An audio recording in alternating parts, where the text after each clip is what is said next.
नमस्कार दोस्तों, कैसे हो आप लोग। आज हम इस वीडियो में provincial election of 1937 and formation of Congress ministries, इनका एक रिवीजन करेंगे फटाफट। तो देखो भाई, हुआ क्या, तीन जो राउंड टेबल कॉन्फ्रेंस थी वो हुई 1930 से 1932 के बीच में। और इन राउंड टेबल कॉन्फ्रेंस में जो भी रिकमेंड किया गया उसके बेसिस पर 1933 में एक व्हाइट पेपर पब्लिश किया गया। और इस व्हाइट पेपर के ऊपर ब्रिटिश पार्लियामेंट में डिस्कशन हुआ, डिबेट हुआ, और इसके आधार पर, इसके बेसिस पर व्हाइट पेपर जो था, इसके डिस्कशन और डिबेट के आधार पर फिर आया गवर्नमेंट ऑफ इंडिया एक्ट 1935, जिसका रिवीजन हमने कर लिया लास्ट वीडियो में। गवर्नमेंट ऑफ इंडिया एक्ट 1935 की एक खास बात ये थी कि इस एक्ट ने इंडियन प्रोविंसेस को ऑटोनोमस बना दिया था। यानी गवर्नमेंट ऑफ इंडिया एक्ट 1935 ने देश में पहली बार प्रोविंशियल ऑटोनॉमी इंट्रोड्यूस की थी। यानी हर एक प्रोविंस में अब सरकार इलेक्शन के बेस पर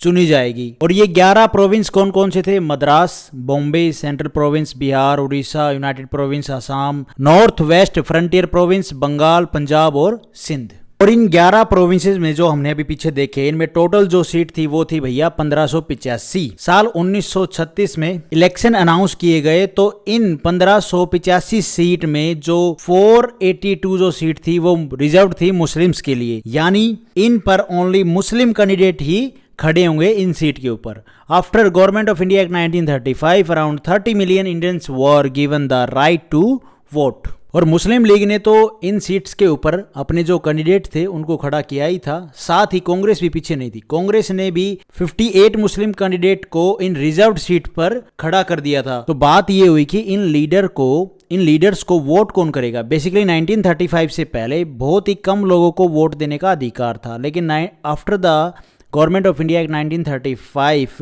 अराउंड 3 करोड़ लोगों को वोट करने का अधिकार दे दिया गया था। तो ये टोटल पॉपुलेशन का कितना परसेंट था? 14%, which means 14% of total population was given right to vote. उसके बाद भैया जोरों शोरों से इलेक्शन स्टार्ट हो गए। और इन election result were announce on February 1937 में इन इलेक्शन का रिजल्ट डिक्लेयर हुआ। इन इलेक्शंस में कांग्रेस की बहुत बड़ी जीत हुई। टोटल सीट थी 1585, जिसमें कांग्रेस ने जीती 707 सीट पे अपनी जीत को दर्ज किया। और सेकंड नंबर पर पार्टी रही मुस्लिम लीग। दुख की बात ये थी कि 482 सीट पर मुस्लिम लीग सिर्फ 106 सीट ही जीत पाई, जबकि जो 26 मुस्लिम सीट थी ना रिजर्व सीट पर, जो आईएनसी के मुस्लिम कैंडिडेट थे ना, उन्होंने मुस्लिम लीग के जो ये कैंडिडेट थे जो रिजर्व सीट पे बैठे थे, इनको हरा दिया था। तो कितने? 26 सीट के ऊपर। Now it become clear that Muslim league does not represent complete Muslim community.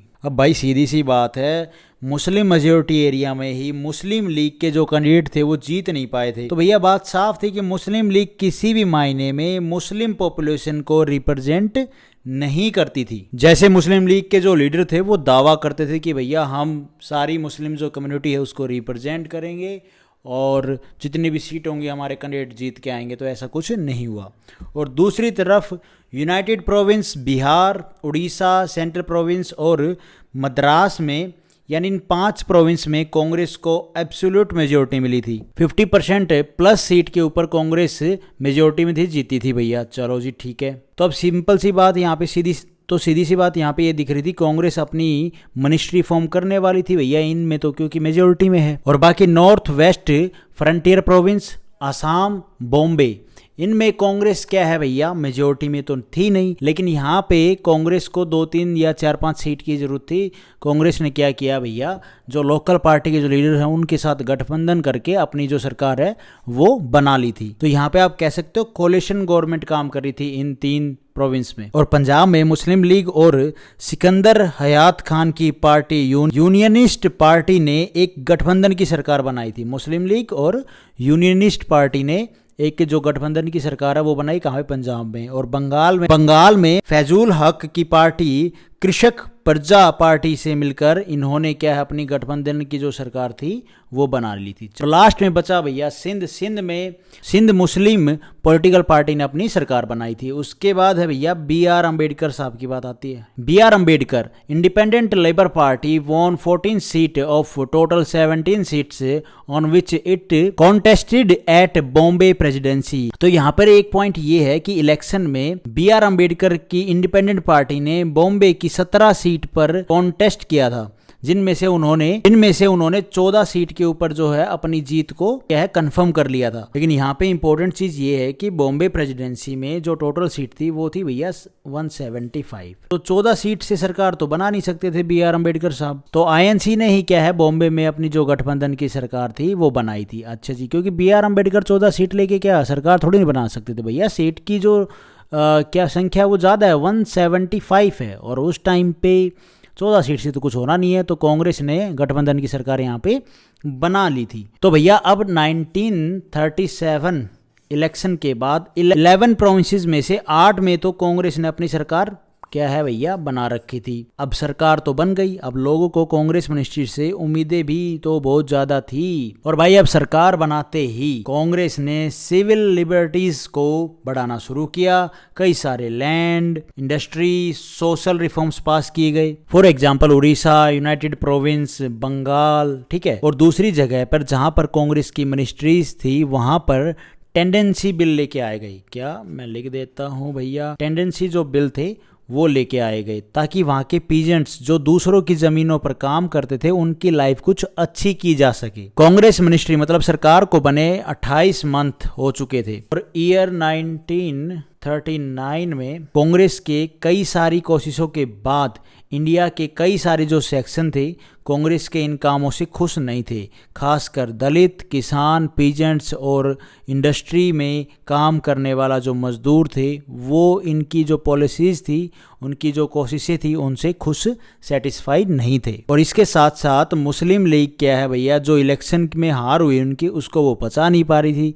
तो उन्होंने एक कमेटी बनाई जिसका नाम था पिरपुर कमेटी। इस कमेटी ने एक रिपोर्ट बनाई जिसमें इन्होंने बताया कि कांग्रेस हिंदी और हिंदूज को फेवर करती है और मुस्लिम्स को सरप्रेस करती है। तो यहाँ पर मुस्लिम लीग ने मुस्लिम्स को हिंदू के खिलाफ भड़काना शुरू कर दिया था। और इसी बीच पता चला कि वायसराय लॉर्ड लिनलिथिगो ने 3 सितंबर 1939 को डिक्लेयर कर दिया कि इंडिया वर्ल्ड वॉर सेकंड में जर्मनी के खिलाफ ब्रिटेन के साथ मिलकर वॉर लड़ेगा। अच्छा जी, he declare that India will be fighting alongside Britain in world war second. तो भाई कांग्रेस ने इसे स्ट्रांगली ऑब्जेक्ट किया कि अब तो हम भैया सरकार में हैं, हमसे एक बार पूछ तो लेते। साथ ही साथ कांग्रेस ने अपनी एक डिमांड भी रख दी कि ठीक है आपने ये डिसीजन ले तो लिया है, लेकिन हम आपके साथ कॉर्पोरेट सिर्फ तभी करेंगे जब आप ये प्रॉमिस करो कि वॉर खत्म होने के बाद, बोले तो वर्ल्ड वॉर सेकंड खत्म होने के बाद आप हमें आज़ादी दे दोगे।